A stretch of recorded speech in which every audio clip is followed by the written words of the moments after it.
morning. Next case on the docket is Colonial Square versus Amore Construction. So we'll hear from the appellant. Good morning, Your Honor.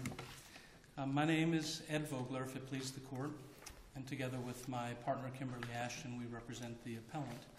I would like to reserve 5 minutes for rebuttal if it's convenient.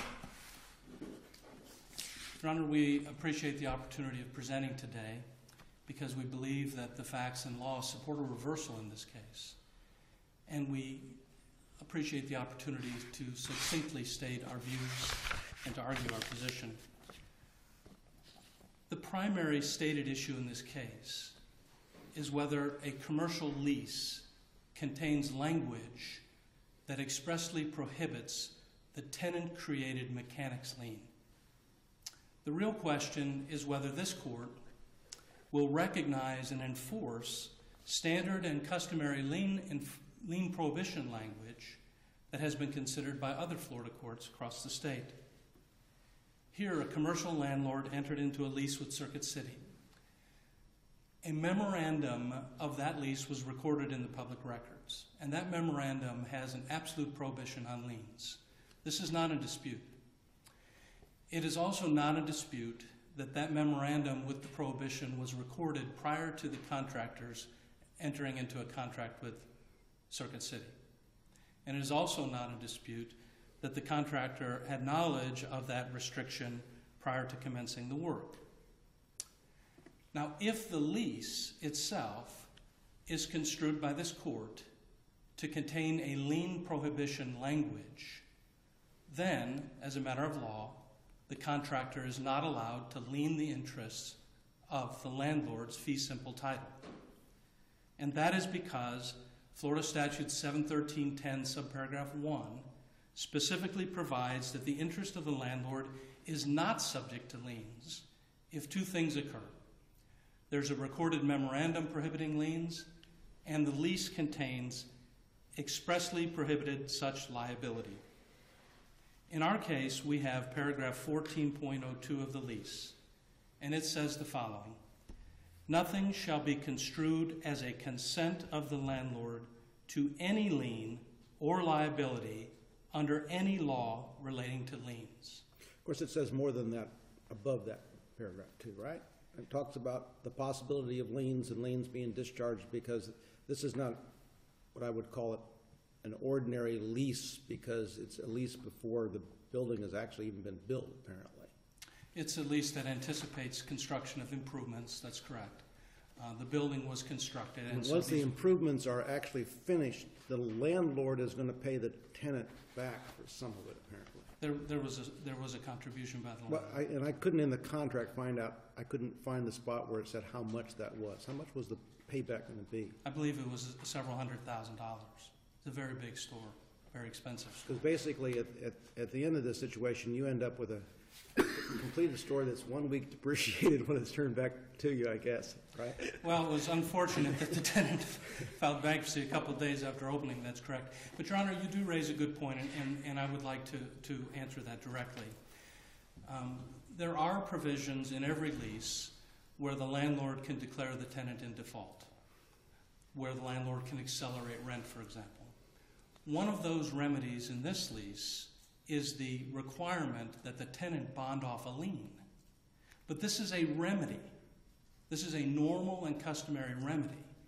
Because if you have a rogue contractor, as we believe we have in this case, or if you have a rogue subcontractor or material man or someone down the chain that simply files a lien, the landlord has to have a mechanism, a remedy, to discharge that lien. What if there was a sale contemplated? What if there was a refinancing contemplated and that lien was sitting in the public records? It would have to be bonded off. But the key point on this subject matter, Your Honor, is that that is a remedy. That is a remedy between the landlord and tenant. That doesn't apply to the notice that is afforded under the lien law that the landlord is not allowing his interest to be subject to liens. And so what we have here is very specific lien prohibition language. Was it okay for them to have a lien against the tenant interests in this building? That was, I mean, they filed two liens. One was tenant interest, and then they shifted to a bigger claim. Right, because they saw that the tenant likely wouldn't have assets. Between the contractor and But there were a lot of improvements in that building they could have removed or sold. I assume that's correct. That's not directly part of the record. That's common understanding, of course. And I'm assuming those things were left there. That they were I don't know that. I don't believe that's true, and I don't believe that there's evidence of any utility to the landlord for those items. The permanent improvements. Several $100,000 worth of electrical work done inside there. Yeah, but that's permanent in the building. Yeah. And so in those circumstances, the tenant, of course, is obligated to pay its contractor. The question is whether or not the contractor can lien the fee interest. He can lien any of the tenant interest, any of the leasehold estate, but he cannot step up into the fee simple interest and impose a lien against our property because we've complied with the statute. And the question, of course, is straightforward because we know that the recorded memorandum has that lien prohibition language in it succinctly stated. The question is whether the uniform or industry standard language of the lease itself is sufficient language to rise to the level of a prohibition. And this has been considered by two very important cases. The Financial Business Services case that we have cited in our brief says in essence, and it's a 1973 case, 4th District, and it's still very good law, that a lack of consent is, as a matter of law, a prohibition. Now that was an assignment case, and the question in that case was whether there was an obligation on the landlord to assign. And it said when the landlord has not provided its consent to assignment, there is an absolute prohibition. No consent equals prohibition. So we presented that case to the court. The contractor attempts to distinguish that case, then and now, because they say, well, that's a landlord-tenant case. That's a lease assignment case. That's not a Chapter 713 case, mechanics lien case. So we present to the court the on-point, indistinguishable decision of Liberty International versus Waterplace. And in that case, it was actually considered under a slightly different statute of 713, 10, subparagraph 2. And in that circumstance, the landlord is entitled to record a notice across all of his property applying to all the leases rather than doing it on a per-lease basis. But in reviewing the language of that notice, and the language of our 14.02 are virtually identical. Virtually identical. We laid those out in our brief, Your Honors. I mean, we quoted the language of our lease. We quoted the language of Liberty International. We showed that they're virtually identical, indistinguishable language, but the only difference is the decision of the court. Liberty International, the law of this state, requires that this be construed as lien prohibition. The circuit court in our case, unfortunately, found differently. Now, this is essentially the same argument that you must have made to a different panel of this court in the case a couple years ago. Your Honor, I wish I could confirm that, but that's not true. And let me please explain, because this was mentioned in our brief in two cases and not refuted by appellee. What happened is we were not the trial counsel. We filed the appeal. We raised these points on appeal, the ones we're talking about now. Contractor complained because they were raised for the first time. The panel said, in essence, as we're standing and arguing, that these questions raise at least minimally questions of fact and are matters that should be considered and are very persuasive. But the comment was that they were not raised in the trial court, and so we're not going to consider them. And it was a procuring affirmance. It was. And Your Honor, frankly, I was shocked about that because I thought the review was de novo, and that's why we added those things in the brief. And they weren't effectively argued in the Manatee trial court. I acknowledge that. But look what we did. De novo doesn't mean for the first time on appeal. Well, yeah, I understand. Well, I thought it was related. But so look what we did, though. We said, okay, my gosh, we lost the Manatee case. We lost, okay? Procurium affirm. I think it beat us back to the office, to be honest with you. But so we said, all right, fine. We're going to become trial counsel for this Lee County case, which has a lot more money at risk. The Manatee case was about $50,000. This one is significantly more. So we're going to become trial counsel, and we're going to ask the trial court to allow us to amend the pleadings. And that's what we did. And we amended those pleadings to add the additional facts, the additional arguments, the additional considerations of law that we were precluded from arguing in Manatee case. And so we go down to Lee County, and unfortunately the judge down there said, no, you're collaterally estopped, and I'm not gonna hear those arguments. And she asked each of us to prepare a proposed order, and we sent them down there, and of course she signed the order that the contractor's attorney prepared, but all those arguments were continued, and we think they're just wrong. Because the Liberty International case is good law, it's a 713 case, it's right on point, it uses the exact same language, and it says, you are not allowed to have a lien, Mr. Contractor, under these circumstances. And that's exactly, we don't understand why that isn't a complete resolution of our case as it relates to the mechanics lien argument. And this court is empowered to so conclude. All you need to do is compare the language of our lease and the language of Liberty International, which is good law, and conclude that that's a lien prohibition. When that happens, because there's a recorded memorandum, we've met the requirements of the statute, and we win the mechanics lien count. And there should be a complete reversal in that regard. Now, they try to distinguish Liberty International in two ways. The first one, I'm still scratching my head about. They say that the 87 statute considered in Liberty International is different than the 2008 statute in our case. And they use the words in their brief that they're going to cite the, quote, relevant language of the 1987 version of the statute, close quote.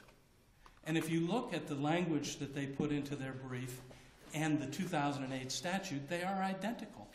I mean, not just almost identical, identical. Word for word language. That's not an effective distinguishment. Next, the contractor argues that Liberty International is distinguishable because the court reviewed the notice that was recorded and did not review the lease itself. But the question is not where the language is.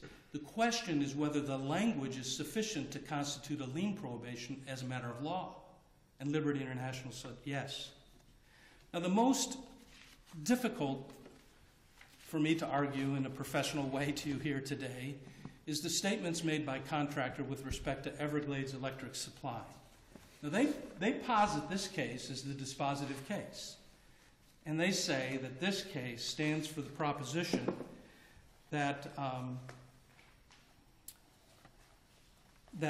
the language in this case was not viewed as a lien prohibition.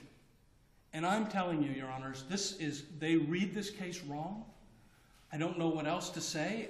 It's misleading is the way we said it in our brief, but in sum and substance. This is also a case arising under 713.10 subparagraph 2. And that's where the notice is recorded against the whole site. And in that statute, it's different. It requires what we call magic words. You have to have specific words in that notice. The statute says that when you record a notice and you want it to apply to the whole site, all the leases, you have to identify the specific language contained in the various leases prohibiting such liability. You have to use the exact words from lease to recorded notice. And you have to make a statement that all the leases entered into for the premises contain that language, that specific language.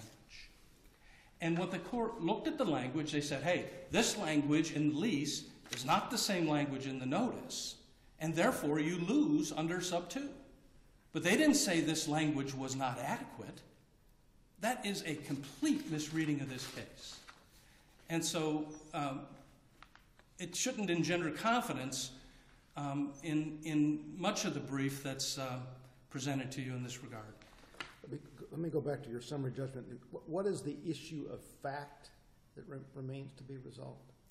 After the lease was signed in December of 08, I believe, or 07, the parties to the lease, which is landlord and tenant, entered into a letter amendment, an amendment to the lease. And that's where they added specific language to the recorded memorandum that deals with liens. And so what what our testimony is and what the record reflects, and it may be contradicted, is that that was an amendment to the lease that constituted language of the lease itself in two places now. 14.02, that language, which is an absolute prohibition, lack of consent equals prohibition, that's financial services. The language is the same as Liberty International, but we make an additional argument that when they amended that lease, as a matter of fact, they intended that language to apply throughout. Okay. I believe my time is up. Your 5 minutes remaining, yep. Thank you. Thank you.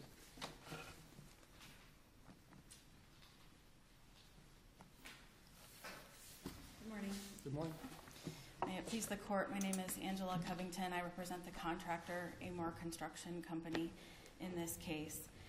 It is our position that the trial court's judgment below should be affirmed, and it can be affirmed on two alternative grounds. First, on the merits, that the trial court properly applied Section 713.10 to the undisputed facts of the case and held that Amor has a valid construction lien against the landlord's property. And on the second ground, that the doctrine of collateral estoppel does apply to this case. Is the opinion of the last panel of this court binding on this panel? No, Your Honor, I don't think as a matter of law it is binding. However, the doctrine of collateral estoppel precludes the same parties from relitigating specific issues that have been decided. Here, Amor Construction has litigated with these Benderson affiliates, and the identical leases are at issue, identical memorandum of leases are at issue. The February 2008 letter agreement that counsel calls an amendment to the lease, which we dispute, is the very same letter. All of these issues have been decided. Very same documents, same arguments, etc. Opposing counsel suggests that the arguments that were raised in the prior case in this court were not raised in the court below. I don't know if you're in a position to comment on that, but if you are, what's the response? Certainly, Your Honor. The issues are identical. The issues in the Manatee case were whether the underlying lease expressly prohibits liens. Now, in this case, by citing to an amendment to their defenses, the landlord is saying, well, we have new issues. We have new issues we're dealing with because now the landlord is going to argue that the lease was amended by virtue of the February letter and the memorandum of lease. Those documents and those arguments were raised in the Manatee case. They weren't arguing in the Manatee case that there was an amendment to the lease, but they were citing to the very same letter and saying, this memo that has a lien prohibition effectively modifies the lease. That's the same thing as an amendment. And in the Manatee case, the court decided there was no genuine issue of material fact because there's no evidence that Circuit City ever agreed to amend the memorandum of lease to add a lien prohibition. And let me clarify that a little bit. This lease, the lease in Lee County, was signed by Circuit City in November of 2007, I believe. The memo of lease that was attached to the lease at that time did not have a lien prohibition clause in it at all. Several months later, Benderson's general counsel or in-house counsel, John Kaczynski, realized that he needed a lien prohibition to record in Florida. And so he or others on behalf of Benderson contacted Circuit City and said, we need to get a lien prohibition recorded in Florida in order to prohibit liens against our property. They approached Circuit City about doing that. Circuit City, there's no evidence anywhere, and Colonial or Benderson's been unable to provide any evidence that Circuit City ever agreed to add that lien prohibition language to the memorandum of lease. This is an issue that's been brought up. It was addressed by the Manatee Court. It was addressed effectively. The memorandum that was, the amended memorandum filed of record was signed by whom? It was signed by both, after it was modified, it was signed by the Benderson landowner. But Benderson took the signature page that Circuit City had signed back in November of 2007 and attached that to the modified memorandum. There's no evidence of a new signature from Circuit City side? That's absolutely correct. Okay. I'm sure that counsel for the landlord will point out to you that the February 2008 letter where this modified memo was transmitted by Benderson to Circuit City is countersigned by Circuit City, but it's countersigned on limited issues. You'll see 4 separate paragraphs in the letter. Only the 4th paragraph requests that Circuit City approve the modifications, and that subparagraph does not include any amendment to our lease and does not include the amended memorandum of lease. But the amended memorandum was filed of record before this contract was entered into. Is that correct? That is correct, Your Honor. And is there any indication as to whether Circuit City didn't know this amended memorandum was filed? There is no evidence of that. There is no evidence in the record to that effect. There's no evidence in the record from Circuit City at all, despite the fact that these issues have been raised since 2008, and despite this court's PCA of the Manatee case, and despite the landlord's understanding that it needed to produce some evidence that Circuit City consented to the amended memorandum or the amended lease, none has been produced.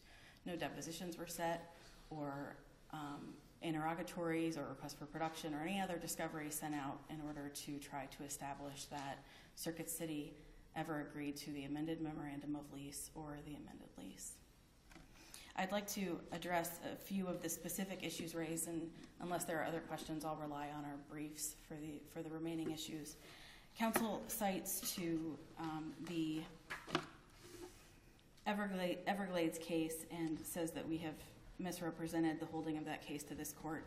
I just would like to clarify that we're not relying on the holding in Everglades. We're relying on the language in Everglades that says this no consent language is significantly different and more conditional than an express lien prohibition. That's the only reason we're citing to Everglades. We understand it applies to subsection 2 of 713.10. This, nothing herein shall be construed as consent of the landlord does not equal an express lien prohibition, which they must have, and it's fatal to their case that they don't have it. The Florida lien law must be strictly construed. An express prohibition is an express prohibition. Lack of consent is not the same thing, especially when you're dealing with liens, which arise as a matter of law, not an assignment right, which is dealt with in the financial services case, which is a contractual right. The Florida lien law must be strictly construed. The landlord must strictly comply with its requirements in order to be protected by its provisions. And the landlord here has failed to do that. Also, the Liberty case, which landlord is relying on almost exclusively on this lack of consent issue. I would like to tell you a little bit about Liberty. There is a prior version of the statute in effect, and perhaps our brief is not entirely clear, but in the 1987 version, as dealt with in Liberty, it's not clear whether the law at that time required the recorded memo to have an express lien prohibition in it. That's the distinction between maybe the language of the statute's not identical, but the way that it had been construed by case law up to that point, it's not clear whether the memorandum had to have the express prohibition. But in Liberty, regardless, the court did not examine the language of the lease itself. 713.10 requires an express prohibition in the lease itself. The Liberty court recited the language of the memorandum of lease, and again, it's not clear at that time whether the memorandum had to have the express prohibition. But more importantly, Liberty never filed an action to foreclose its lien. It filed an action for unjust enrichment against the landlord. There's no holding that the lien claim was precluded by this, equivocal language in the memorandum of lease. The case simply does not, at least I don't read it to say what Landlord's Counsel represents that it says. You'll see in the last paragraph, if you take a look at the opinion, that it says, while Liberty, quote, may not have a statutory cause of action in light of the notice filed by the defendants, this does not preclude their equitable cause of action, and reinstated their claim for unjust enrichment. The case does not say that this no consent language is an express prohibition. It simply does not hold that. Unless the panel has any additional questions, I will have a seat. Let me ask you one question very briefly. Certainly. When this case, you had there were multiple counts against your client and apparently some of them were you actually dropped counts in order for the order to become a final appealable order. Is that correct? That's correct. And so, in the event we were to reverse this case as it stands now, what happens to the counts that were dropped to make the final order appealable? We would argue that those counts are revived, and if I can't remember at the moment, but we may have even addressed that in the final judgment. Okay. I think we decided that they were moot in light of the court's order. I'll ask Mr. Vogler the same question when he gets back up then. Thank you. Okay.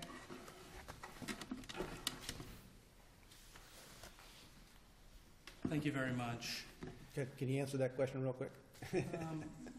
No, I think that they wouldn't become moot anymore, and it would be appropriate to bring it back. Okay. That's what the court would decide there, and we would support that, actually. All right.